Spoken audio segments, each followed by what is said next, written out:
Lampune samping Den.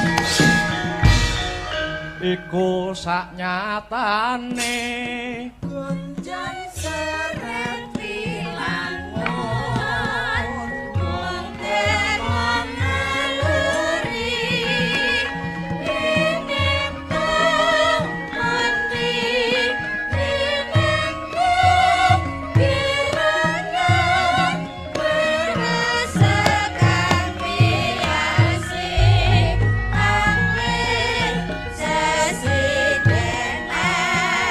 kembang kambing jalan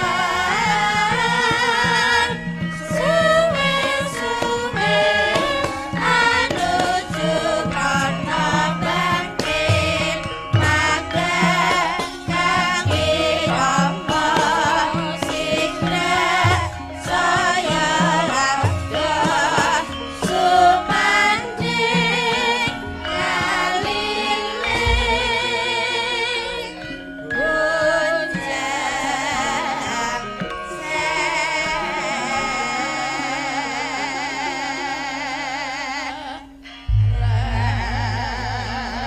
Palugon laguning lekas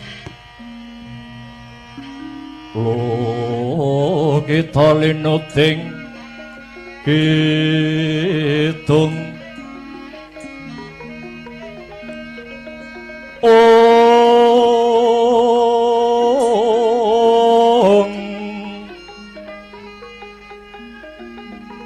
kadung kadereng hamomong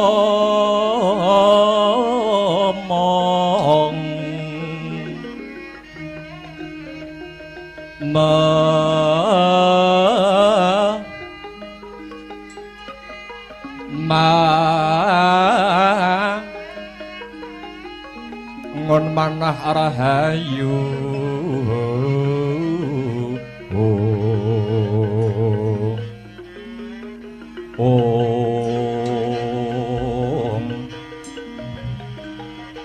ayu wana tanagolong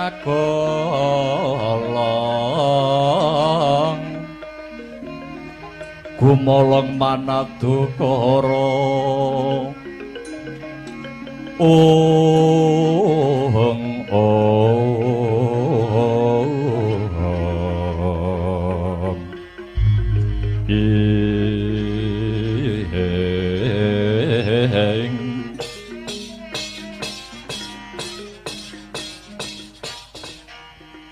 nyuwun sewu njanur gunung kadingaren gajeke kula ora weruh prenjake padha ganter jagone padha tarung lah kok dadi sampeyan Ndara Gatotkaca sing rawuh wonten Karang Kadempel Gus napa wonten pandangan saking pepundhen Pandhawa napa sampeyan rawuh saking pribadi sampeyan piyambak mugi kepareng kababarna upami sampeyan rawuh wonten Karang Kadempel dipun utus dening pepundhen Pandhawa ingkang abdi Semar nandhang kalepatan dosa menapa ingkang kula sandhang kula mboten badhe selak ning nek rawuh sampeyan badhe maringi ganjaran dhateng Semar terus labuhan menapa ingkang sampun kula tindakaken menawi kula kepareng nedha ngangkulaken jangga nilingaken Karnandara panjen kapara nyata ingkang sepisan prapaning Gatotkaca Karang Kadempel yekti cilik marang kawidadaning Siwanayantaka lan para punakawan kabeh dinindungkap angka loro ana wigati kang bakal tak andharke marang Siwanayantaka wigatos ingkang pundi para paku mapan ana karang kadempel sayekti diutus kelawan pepunden para Pandhawa nanjihake marang Siwana Yantaka. Awit wis udakara telung candra nganti kalungguhan iki Siwana Yantaka ora sibuk mapan ana negara Ngamarta. Apa pancen Siwana Yantaka bakale marang kampuh Jingga tegese ora suwita marang negara Ngamarta? Apa pancen ana pangandikaning para Pandhawa sing natoni marang rasane Siwana Yantaka? Yen to salah siji mau ana ingkang cocok sarta ana ingkang gathuk kelawan pangrasane Siwana Yantaka, mara paringa dawuh marang Garukaca. Kabeh bakal tak dawuh marang aturake marang pepunden Pandhawa Siwana Yantaka. Samarga den prayitna semurere eko ambali Didyani Gandayani Trisanya Purnama sasi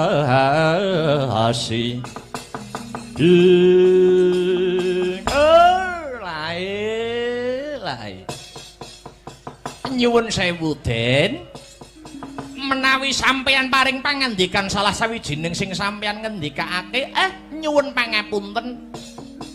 Sedaya kala mau mboten wonten sing gathuk kalian ati kula. Lah napa sababipun kula kok Semar jarang sibuk wonten Praja Ngamarta? Awit Semar suwita teng Ngamarta niku dereng kawengku. Tegese nek carane sakniki kula niku dereng gadah surat pengesahan, ngoten. Minangka dados abdine para Pandhawa. Dados kula niku hitungane penabuh pocokan lah. Dijak ngalor ya ngalor, dijak ngidul ya ngidul, ora duwe gendera. Mila kula ora sowan aja ta 3 sasi, setengah taun gedene setahun, munggahe 10 taun. Niku kula mboten kawengku dening kewajiban sowan. Merga uripe Semar niku taksih mardika, Ndara. Siwana Yantaka banjur besok kapan Siwana Yantaka anggone bakal rawuh ana negara Ngamarta. Para pepunden tansah hangarantu rawuh Siwana Yantaka. Mengkiriyen. Niki lelakon tak sinengker dening panguwasaning Dat Kang Murwing Dat. Kula nembe manekung kelawan dewa. Kula nembe manekung kelawan dewa. Kula nembe mahasing asamun kelawan para Jawata. Ampun kleru leh kula mapakne awak kula niki. Nek kleru mengke ndak salah kedaden ngobar jagat saisine. Ning sing wigati mang tunggu kemawon. Mangke nek kula pun antuk sasmita saking Jawata, sesuk Semar badhe ngabdi teng pundi? Niku anut kalih atine Badranaya, Ndara.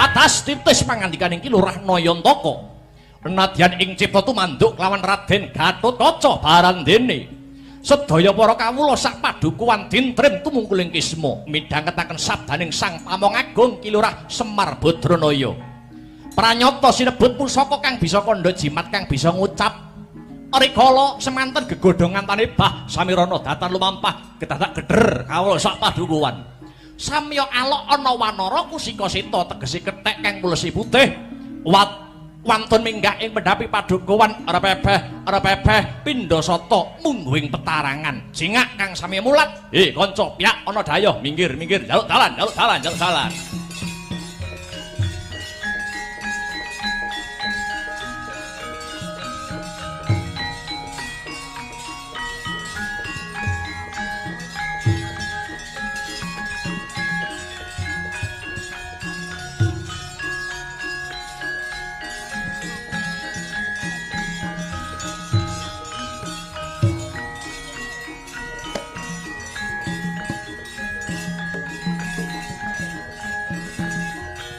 wonten dayah mangteng wingking riyen, Ndara. Iya.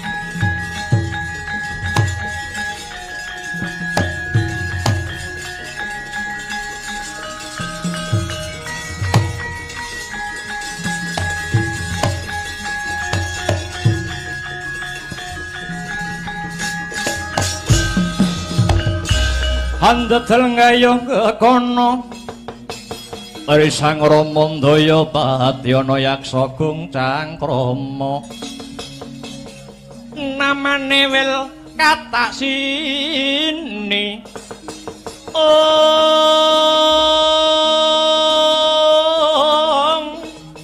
jejagi jroning ware mbadha kulam tanpa tuwuk mina-mina Jrujalodri mila gugu saben ari kusik to kusik aku mbiyen tau duwe sedulur tau srawung pirang-pirang taun suwene wujude ya munyuk putih kaya kowe kuwi apa kowe sumitraku mbiyen kowe iki alah Kartiman Anoman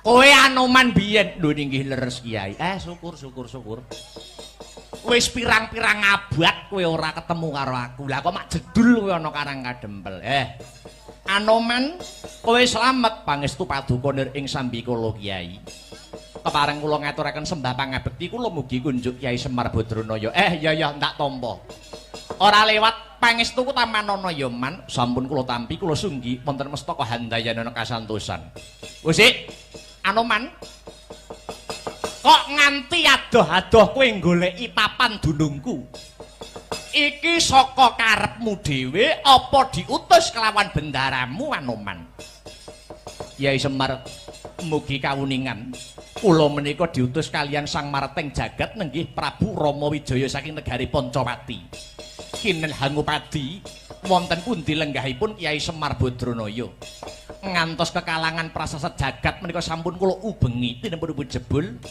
lenggahipun Kyai Semar mapan wonten ing Nuswa Jawi mapan wonten ing Karang Kadempel Kyai Semar bejo kemayangan kula saged pinanggih Ki Lurah Nayantaka iya pancen sakrampunge aku puruhita marang Prabu Rama Semar banjur cumandha ana ing Nuswa Jawa nderekke marang putra-putraning Prabu Pandhu ya kuwi para Pandhawa Anoman mekaten Kyai iya lah banjur mekaten nyuwun sewu sapengkeripun Kyai Semar dhateng Pancawati mboten kendhat anggenipun Sang Prabu Rama nandhang duh kita penggalih awit kahanan ing Pancawati ingkang pendak dinten sangsaya surem bencana alam silih gumanti dereng malih para kawula ingkang nandhang keserakat ewadene para sentana praja kathah kang sami berdondi cungkrah dredah minggahipun Pancabakah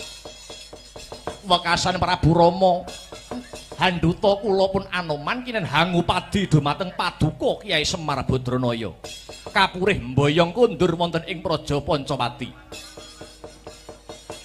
menawi paduka Kyai Semar mboten kepareng tedhak wonten Pancawati niki mengke mesti kemawon kula nampi duka kang sarta pidana saking sinuwun Prabu Rama Wijaya Kyai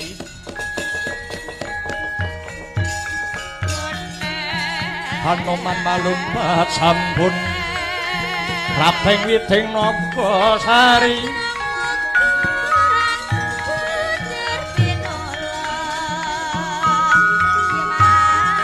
mulat ngandhap katingal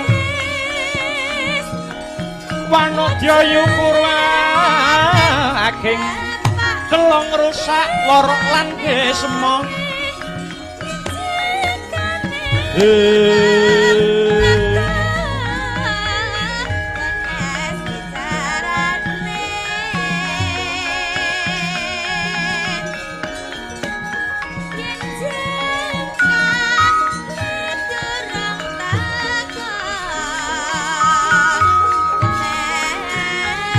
sapa kae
kandining tumu salami mong awas iling iling lu kita ring alam kadiwedyaning dumadi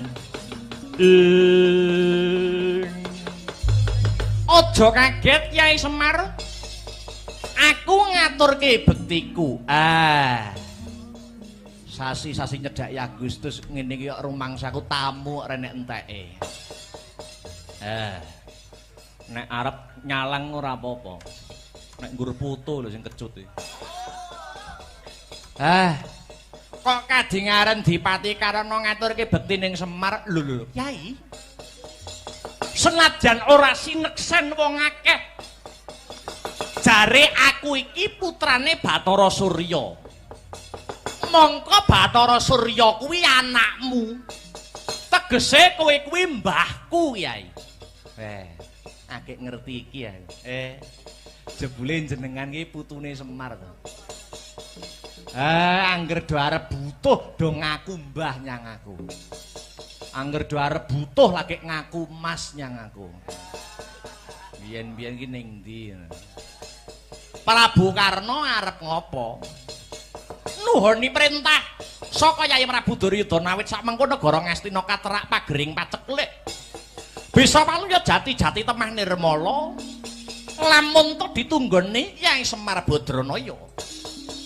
Mula kang saka kuwi aja wedi kangelan Kyai. Ayo tak boyong dina iki manjing Praja Ngastina. Gelem ya Mar gelem. Ora mung kowe ning rombonganmu. Rombonganmu tak boyong kabeh. Wis ayo melu kene ae. Ayo melu kene. Aja melu kono. Rombonganmu tak gawa. Sapa rombonganku ki sapa? Ayo Gareng Petruk Bagong kuwi. Kabeh tak gawa. Melu kene wae. Kono ki lagi kentekan personil tak mungkin. Melu rombongan pusat kene wae. Pusat masalah. Yen Gareng Petruk Bagong gelem tak gawa ning kono mesti bakal ngrasakne kamulyan. Timbang kowe nggur ning kene gaweanmu nggur ngingu kethek ogleng Anoman. Ora wurunga gaweanmu mung ngingu kethek kempas-kempis mburimu kuwi. Mbok tuntuni turut dalan perapatan, mbok cekeli payung, mbok kon numpak sepeda. Ora wurunga golek sandang panganmu kanthi cara nyiksa kewan ngono kuwi. Wong cetha kethek wiraine elek kok mbok kon ngaca barang. Wis elek ki ambak ngaca 10 tahun ya tetep elek. Cangkem iki.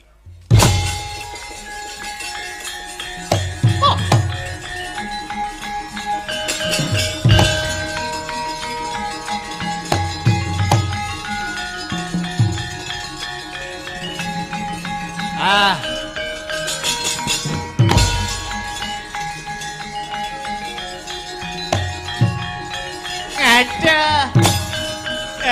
Kurawa, atasi Kurawa.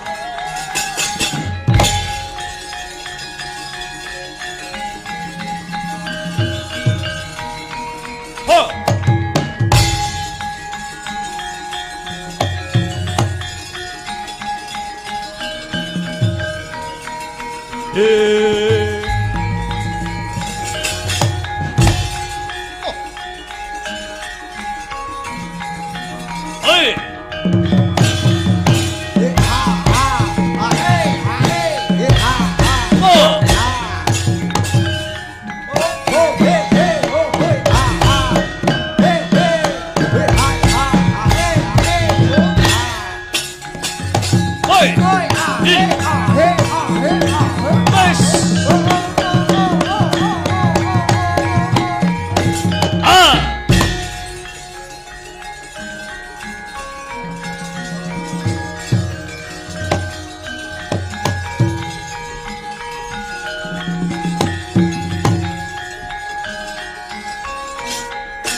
Ana dongeng endhek-endhek si panungkul paten nono panungkul apa dosane dosa ngungkuli sasama aja dindak kualat lah iya bener kandhamu lali sumber katiwasan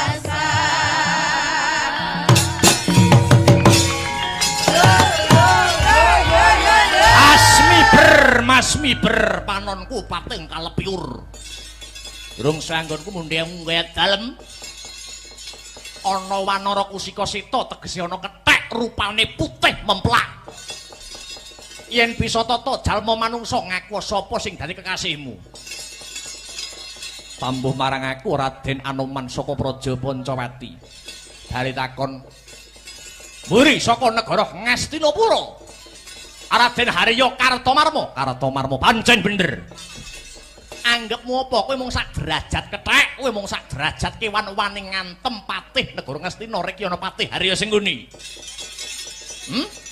kowe duweni sedya apa kowe duweni tujuan apa Anoman diutus kelawan ratuku saka negara Pancawati ya kuwi sinuwun Prabu Rama Wijaya kon sowan ana Karang Kadempel utawa Klampis Ireng perlune mboyong Kyai Semar minangka dadi waluyaning negara Pancawati kang sakmengku lagi nandhang pagebluk Mayangkara aja modho karep aja nunggal karep negara Ngastina ya lagi ke taman pagebluk Mayangkara larang sandang lawan pangan lagi ke taman paceklik gedhe wangsit sing ditampa kelawan Kang Prabu Duryudana negara Ngastina bakal walu jati teman Nirmala yen wis kasembadan mboyong Kyai Semar Badranaya mula kowe aja nunggal karep kowe minggato saka kene ora bakal mundur yen durung kasembadan apa sing dadi sediaku kowe ladalah ngemping loro gincah pati merangi tatal ngrajawu kowe mung sak derajat kethek derajat sak ngisore manungsa wani nantang karo aku Kartomarma ayo yen pancen kowe serep nyau maju legane atiku kowe apa wis wani kendel tenan kandel kulitmu apa pancen wis kentel getihmu wani nantang perang karo Anoman wani wae sumpah prajurit ora bakal mundur yen durung dadi gotongan saiki sawangen dalange sapa tanggapane ning ndi tanggapane pira Kartomarma kok menang musuh Anoman iki kapan oh iya ya ayo kowe ngerti kundange Prabu Dasamuka ya Prabu Dasamuka ratu Ngalengkadiraja heeh kae ratu sing kondang apa ratu sing kondang sugih bondo sugih bandu sekti mandraguna kae sing mateni sapa kowe ngerti ora aku ora ngerti sing mateni Anoman maju nek kepengin wis bosen urip wis jeleh nyawang soroting srengenge jeleh ngemut legine kula maju tak ilangi nyawamu tak bobok wetengmu kuwi tenan apa ora man engko gek ngeden-ngedeni aku engko tenan yo ora bakal mundur jangkah Anoman kowe mung sak kewan gedhemu cilik dhuwur mundhek kopat kapit tewe buntute loro taman kekerja ke manuk beranjangan tengkang kandeling kulir jumengleng sudukanmu yen pancen kowe sekti tanpa aji teguh tanpa meguru wateken aji-ajimu tumpang setepian dan melesati kamu sesuk ta iso kumpul karo bojomu kowe wah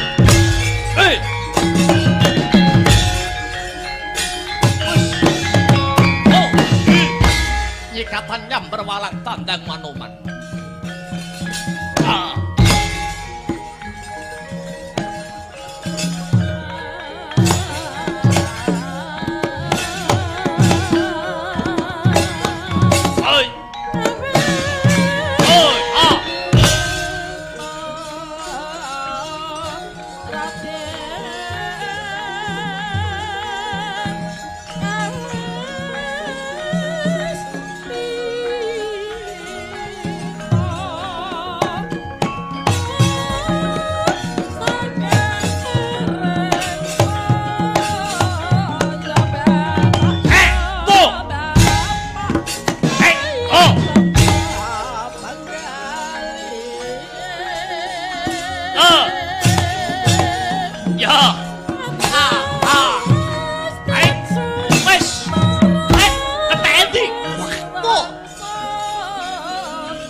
Durung kalah.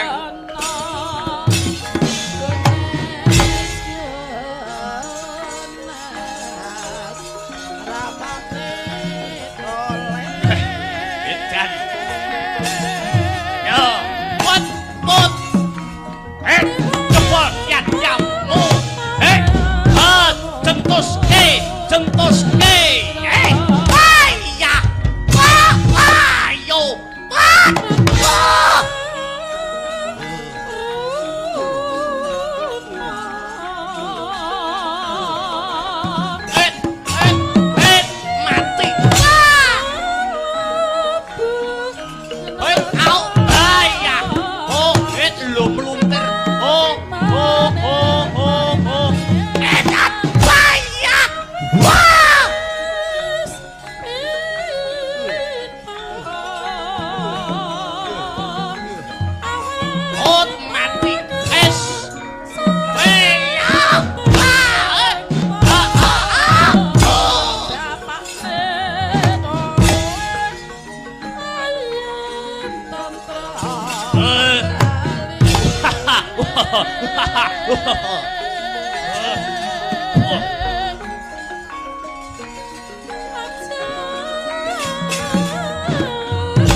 Hot mati.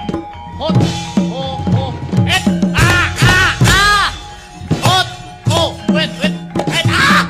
Ayah.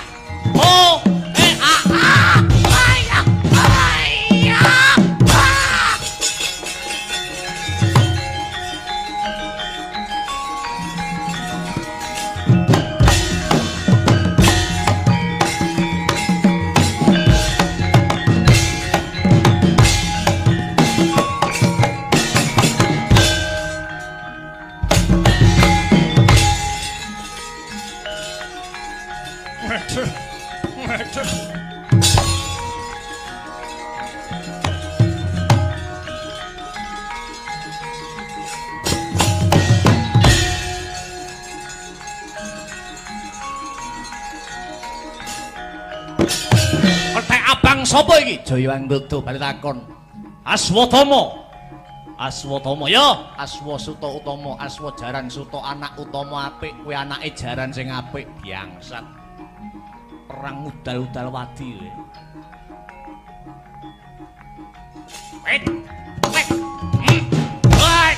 Mati kowe. Tandak pluntirke.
Ganti mungsuh neh.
Kurawa padha mundura iki panenggak Kurawa Dursasana kang bakal mabut ana pupuh ana kethek mulih putih sapa Anoman. Ayo mundur yen kepengin dawa umurmu, yen ra mundur kelakon tek babati barisanmu. Wah remet dadi kelalaring epek-epek kowe kan.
Tampani. Etian kurung siapan. Manoman ngejak adus keringet kowe. Tampani.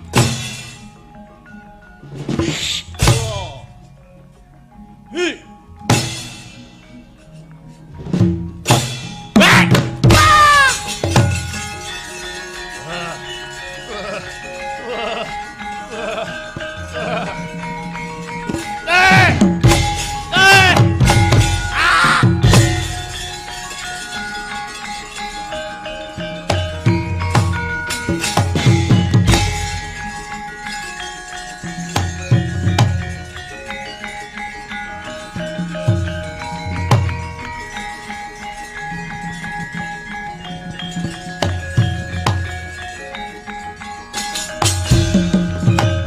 Kata sang Gatot Kaca Dinon Mabakarga Suta Tekapira Kresna wong parataman arep muji saktinira ing jaran wang-wang semu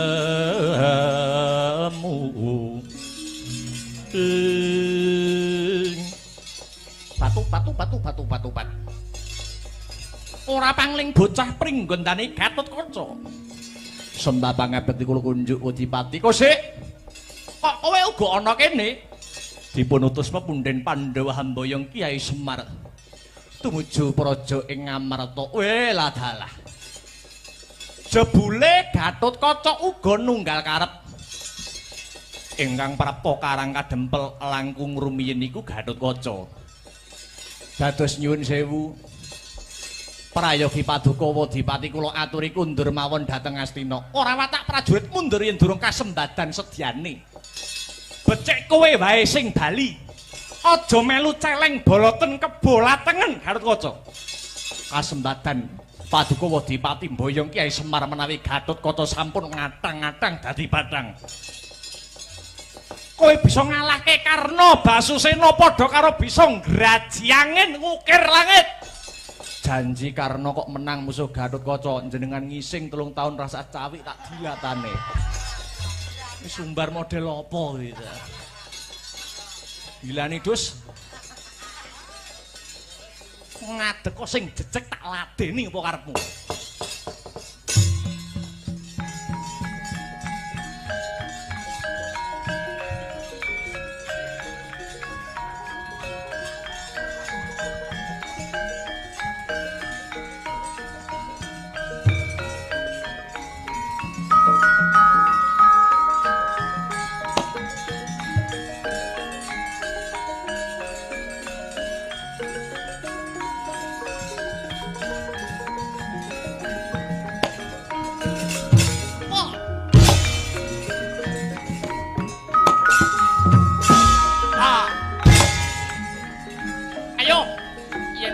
kowe lanang ngantemu.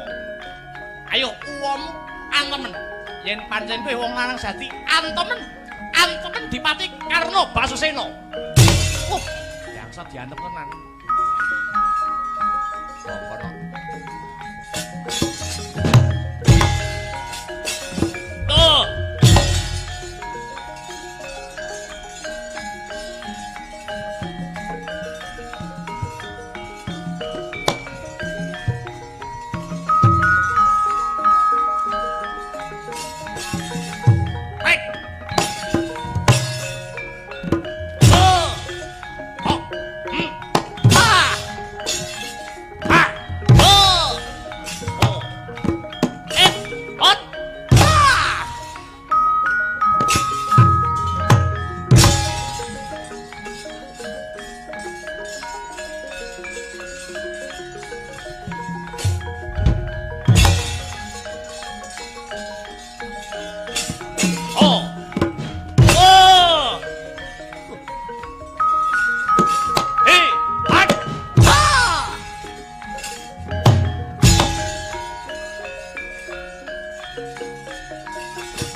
Sampun Ndara.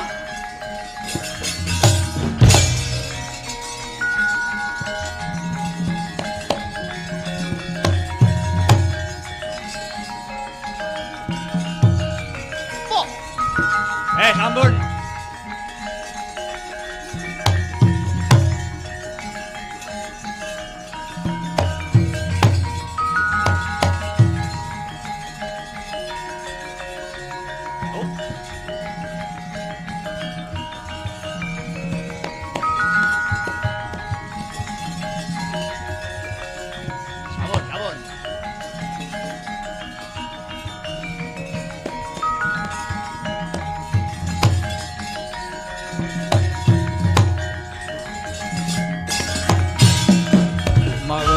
Rajanging dahana wadya sanggep kaprabon perang ngobro margopo